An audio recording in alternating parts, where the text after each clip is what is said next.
In the heart of the 17th century, when Africa was ravaged by the transatlantic slave trade, there rose a woman whose name would echo through the corridors of time, Queen Nzinga of Ndongo and Matamba.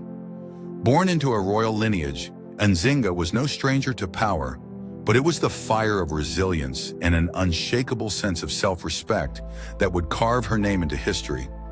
As a young girl, Nzinga watched her people suffer under the yoke of Portuguese colonization.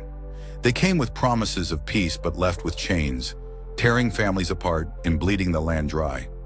Her father, King Kilowanji, fought valiantly but found his kingdom diminishing under the relentless pressure.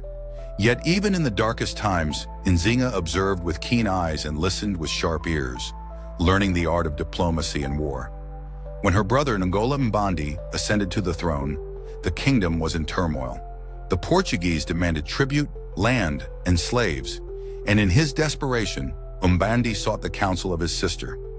Nzinga was sent to negotiate peace. She arrived at the Portuguese governor's court to find that no chair was provided for her, a deliberate sign of disrespect.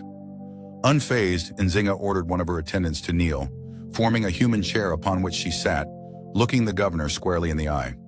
This act of defiance was not just symbolism, it was a declaration.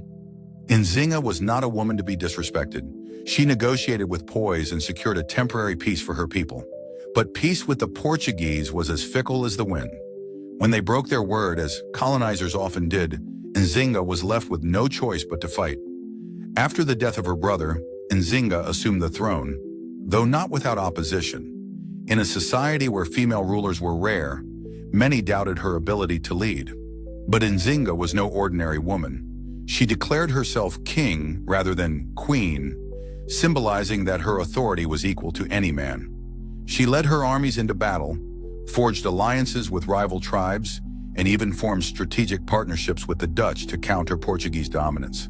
Nzinga's resilience was legendary. When the Portuguese captured her sister, she refused to surrender. Instead, she regrouped, retreated into the mountains, and waged a relentless guerrilla war that spanned decades.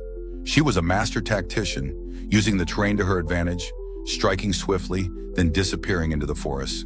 But Nzinga's story is not just one of war, it is one of dignity. She abolished the tradition of enslaving her own people, offering refuge to escaped slaves and those fleeing persecution.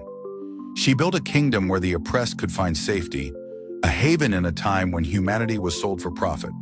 For nearly 40 years, Nzinga resisted Portuguese colonization. She fought not only with weapons, but with diplomacy, cunning, and an unyielding spirit. When she finally passed away in 1663, she left behind a legacy that would inspire generations.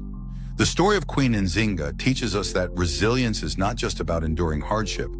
It is about standing tall in the face of it.